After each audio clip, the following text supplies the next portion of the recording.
जो एक सामना है, खान साहब ने भी कहा कि हमारा जो मुकाबला और सामना एक माफिया से है, वो कुछ भी कर सकते। सबसे पहले उमर साहब, आप मुझे बताइए, आपको भी ऑफर की गई और की गई तो कितने करोड़ की ऑफर की गई?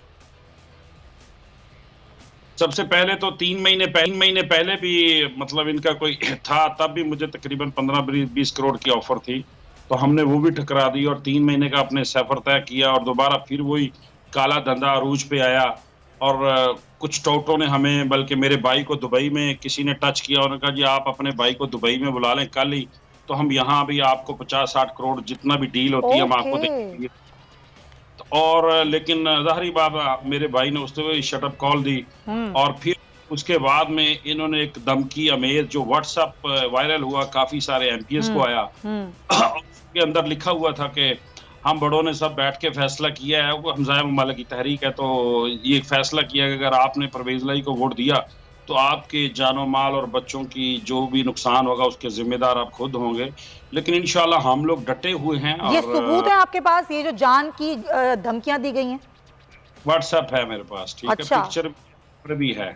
अच्छा, तो मैंने ये वो सेव कर, बाद में वो पिक्चर नंबर ऑटोमेटिकली गायब भी हो गया, लेकिन मैंने ऑलरेडी सेव कर लिया उसका व्हाट्सएप नंबर, जिस व्हाट्सएप से आया उसकी पिक्चर बंदे की और वो व्हाट्सएप।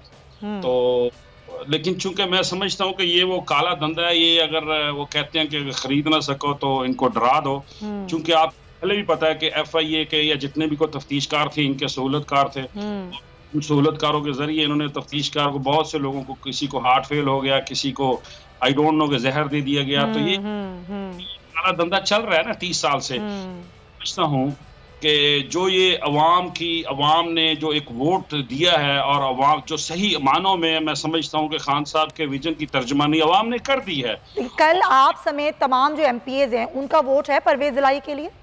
जी इंशाल्लाह, और हम सब होपफुल हैं और सारे हम ज्वाइंट हैं, हमारे तकरीबन 186 मेंबर जो है ना, हम लोग सारे इकट्ठे हैं, ज्वाइंट हैं, और 186 के नंबर भी कंप्लीट हो चुके हैं। और अभी कुछ न्यूज आई है कि उन लोगों ने शायद वो जहां होटल में वो थे, वो होटल खाली कर दिया है। ये अभी की 5 मिनट पहले की कोई मुझे बंदा बता रहा था, यानी कि होटल में मौजूद नहीं है अभी कोई भी एमपी है?